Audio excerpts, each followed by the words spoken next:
Olá pessoas, tudo bem com vocês? Meu nome é Edmilson dos Santos Gonçalves, eu sou estudante de Psicologia pela Universidade de Brasília e também faço parte do grupo de Percepção Visual liderado pelo professor Rui de Moraes Júnior, que é professor do Departamento de Processos Psicológicos Básicos no Instituto de Psicologia da Universidade de Brasília. Hoje eu vou estar apresentando para vocês meu projeto de iniciação científica.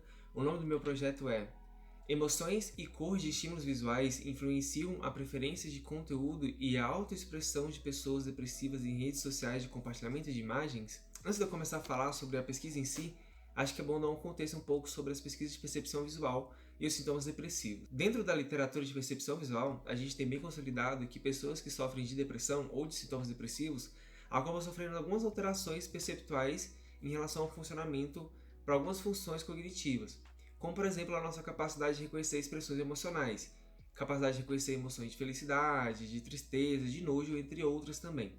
Além disso, as pessoas que sofrem de depressão e sofrem com sintomas depressivos também têm dificuldade de discriminar alguns tipos de cores. Não obstante a isso, as pessoas que sofrem de depressão acabam sofrendo algumas alterações em relação à percepção e identificação do seu próprio autoconceito. Questões relacionadas à comparação social e desejabilidade social são bastante afetados por esse quadro clínico. Dado tudo isso, essa pesquisa tem como objetivo verificar se existem diferenças dos critérios utilizados e nos comportamentos dessas pessoas dentro de uma rede social de compartilhamento de imagens. E para isso, a gente adotou um procedimento experimental totalmente online.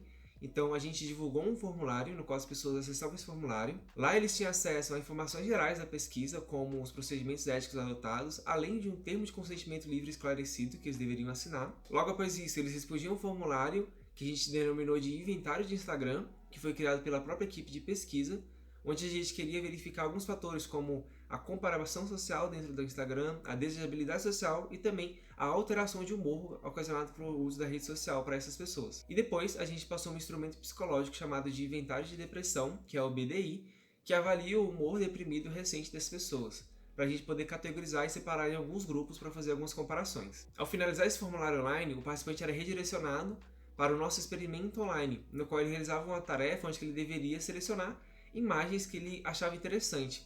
Esse experimento simulava uma rede social de compartilhamento de imagem. Nesse experimento, a gente apresentou as fotos com duas manipulações experimentais. A primeira delas relacionada às expressões emocionais das pessoas nas fotos, e a segunda em relação às cores, sendo a primeira podendo assumir emoções de felicidade, tristeza e emoções neutras, e a segunda fotos que eram apresentadas coloridas e preto e branco, ou seja, monocromáticas.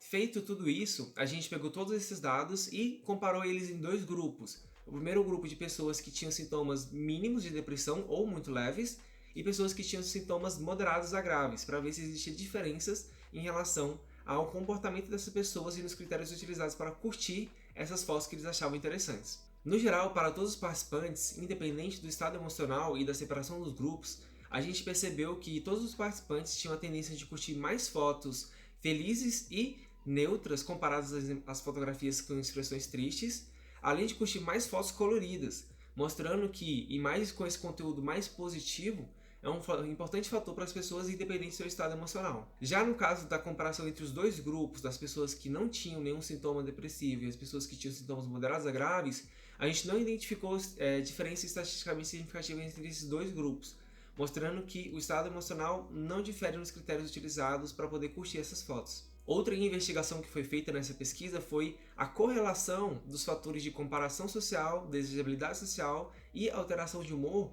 com os critérios utilizados para curtir as fotos no Instagram. Foi verificado que a correlação ela é muito baixa para poder ter qualquer tipo de diferença e que esses fatores, embora eles estejam presentes na utilização da rede social, eles não afetam de forma significativa esse tipo de comportamento. Apesar desses resultados, pesquisas recentes que investigam essas variáveis têm verificado que os critérios utilizados para o compartilhamento dessas imagens se mostram bem diferentes dos resultados que a gente encontrou nos critérios utilizados para curtir essas imagens. Isso pode estar ligado por um fator mais direcionado para o autoconceito dessas pessoas dentro das redes sociais. Isso mostra pra gente que mais pesquisas têm que ser feitas visando investigar esse fator de compartilhamento, o que vai ser a segunda parte dessa pesquisa.